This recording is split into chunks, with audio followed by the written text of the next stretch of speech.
السلام علیکم عزیز طلباء و طالبات، امید ہے آپ لوگ خیریت سے ہوں گے، خوش و خرم ہوں گے اور بھرپور طریقے سے اپنی پڑھائی خصوصاً اردو زبان کی پڑھائی پر توجہ دے رہے ہوں گے۔ اپنی گزشتہ ویڈیو میں ہم نے ایک خط کا خاکہ پڑھا تھا، جس خط کا موضوع تھا دوست کو نصب العین سے آگاہ کرنے کے لیے خط لکھنا۔ آج ہم ایک مکمل خط پڑھیں گے اور اس خط میں سیکھیں گے کہ کس طرح جملوں کو مختلف پیرائے سے بیان کیا جاتا ہے، کس طرح ایک ہی جملے کو لکھنے کے مختلف طریقے ہوتے ہیں اور آپ کن کن طریقوں سے ان جملوں کو تحریر کر سکتے ہیں۔ سب سے پہلے ہمارے خط کا آغاز ہوتا ہے، جس میں ہم کمرہ امتحان، الف ب ج روڈ اور تاریخ لکھتے ہیں۔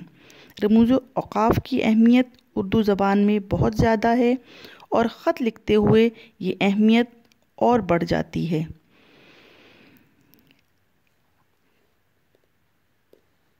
آغاز کرنے کے بعد ہم القاب لکھیں گے اور اس کے بعد آداب۔ القاب میں اگر یہ خط دوست کو لکھا جا رہا ہے تو آپ لکھیں گے میرے پیارے دوست۔ ندائیہ اور فجائیہ رموز اوقاف کا استعمال کریں گے۔ السلام علیکم کے بعد آپ لکھیں گے میں یہاں خیریت سے ہوں اور امید ہے کہ آپ بھی بخیریت ہوں گے۔ دوست، یہ خط میں آپ کو اپنے نصب العین یعنی مقصد حیات یا زندگی کے مقصد سے آگاہ کرنے کے لیے لکھ رہا ہوں۔ یا آپ مقصد حیات لکھیں گے یا زندگی کے مقصد سے آگاہ کرنے کے لیے زندگی کا مقصد تحریر کریں گے۔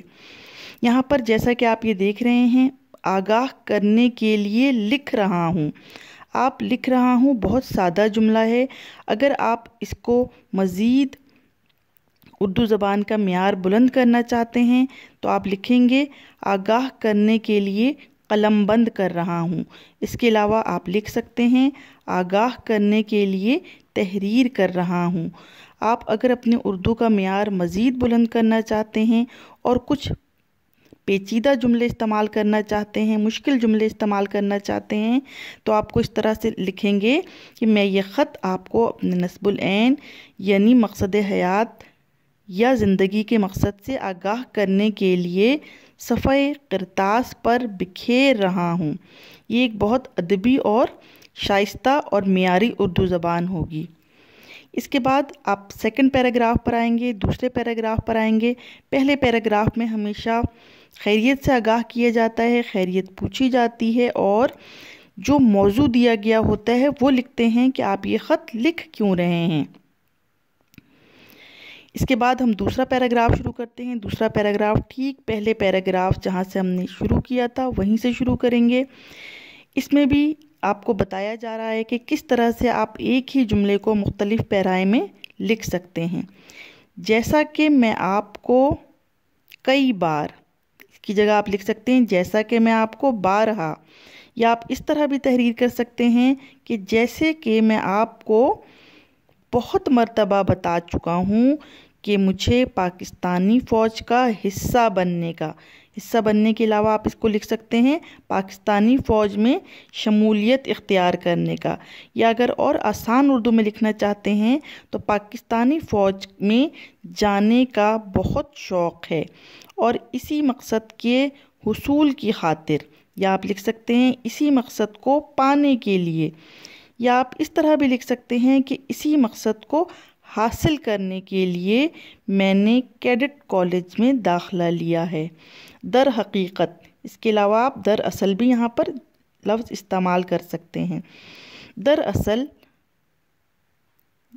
میری خواہش کی جگہ دلی تمنا یا آرزو یا خواب کا استعمال کیا جا سکتا ہے کہ میں نہ صرف اپنے والدین کی بات مانوں بلکہ اس کے ساتھ ساتھ اپنے ملک و قوم کی جگہ وطن بھی استعمال کیا جا سکتا ہے، ساتھ ساتھ اپنے وطن، مادر وطن بھی استعمال کر سکتے ہیں، ارض پاک بھی استعمال کر سکتے ہیں، ساتھ ساتھ اپنے مادر وطن یا ارض پاک کی حفاظت کا فریضہ بھی سر انجام دوں۔ سر انجام کی جگہ ادا کروں بھی استعمال ہو سکتا ہے۔ یہ تمام الفاظ اس لیے آپ کو بتائے جا رہے ہیں کہ آپ کو یہ بات اچھی طرح سمجھ میں آ جائے کہ ہم کس طرح سے جملوں میں مختلف الفاظ کے استعمال سے تبدیلی لا سکتے ہیں اور اس کو بہتر اور بہترین بنا سکتے ہیں۔ کو حاصل کرنے کے لیے میں دن رات ایک کر کے پڑھ رہا ہوں یا تعلیم حاصل کر رہا ہوں تاکہ افواج کا حصہ بن کر اپنے ملک کا نام روشن کروں اور اس کی خوبصورتی میں 4 چاند لگا دوں۔ 4 چاند محاورہ ہے، اس کا مطلب ہے کہ آپ نے خوبصورتی کو بڑھا دیا۔ افواج میں جا کر نہ صرف ہم اپنی عزت و وقار بلند کرتے ہیں بلکہ ہر جگہ، ہر وقت اور ہر لحظہ ان میں سے کوئی ایک استعمال کر سکتے ہیں آپ۔ انسانیت کے کام آتے ہیں یا انسانیت کی مدد کرتے ہیں بھی لکھ سکتے ہیں۔ فلاحی کام کرتے ہیں، ایمانداری، محنت، لگن اور جوش و جذبے سے ملک و قوم کے کام آنا بہت اچھی بات ہے، بہت بہترین بات ہے۔ یا آپ اس طرح لکھ سکتے ہیں کہ بہت سعادت کی بات ہے۔ ان تینوں میں سے کوئی ایک بات آپ تحریر کریں گے۔ ہمارے والدین بھی خوش رہتے ہیں، ہماری صحت بھی اچھی رہتی ہے، ہماری روزانہ کی کثرت یا ورزش لکھ سکتے ہیں، اور ہر کام وقت پر کرنے کے علاوہ ہر کام بر وقت کرنے۔ یا آپ اس طرح تحریر کر سکتے ہیں کہ ہر کام درست وقت پر کرنے کی وجہ سے ہماری صحت بھی بہت اچھی رہتی ہے۔ سیلاب ہو یا زلزلہ آئے یا ملک کسی طوفان کے خطرے میں ہو، ہم جان کی بازی لگا کر اس کے لیے کام کرتے ہیں۔ یہی میرا خواب ہے کہ افواج میں شامل ہو کر اپنے نصب العین کو حاصل کر لوں۔ یہ نفس مضمون تھا، سیکنڈ پیراگراف تھا۔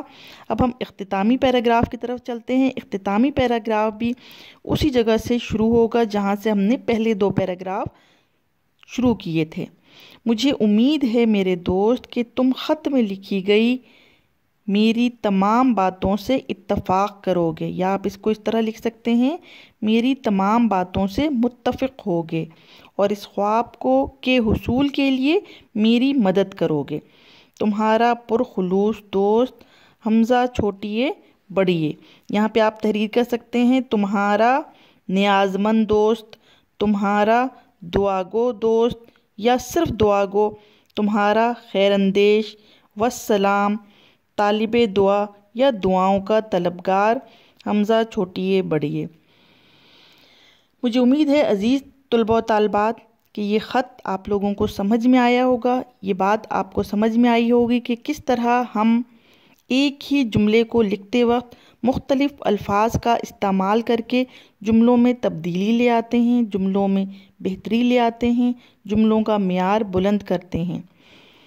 جس طرح سے یہاں پر یہ تمام الفاظ نیازمند، دعاگو، خیر اندیش، والسلام، طالب دعا اور دعاؤں کا طلبگار آپ اپنے خط کو بہتر سے بہترین بنانے کے لیے استعمال کر سکتے ہیں۔ امید ہے آپ لوگوں کو ویڈیو پسند آئی ہوگی۔ اس ویڈیو کے بنانے کا یہی مقصد ہے کہ آپ خطوط نگاری اور خط لکھنے پر عبور حاصل کریں، اس کو سیکھیں اور زیادہ سے زیادہ نمبر حاصل کر سکیں۔ انشاءاللہ اپنی اگلی ویڈیو کے ساتھ پھر ملتے ہیں۔ اللہ حافظ۔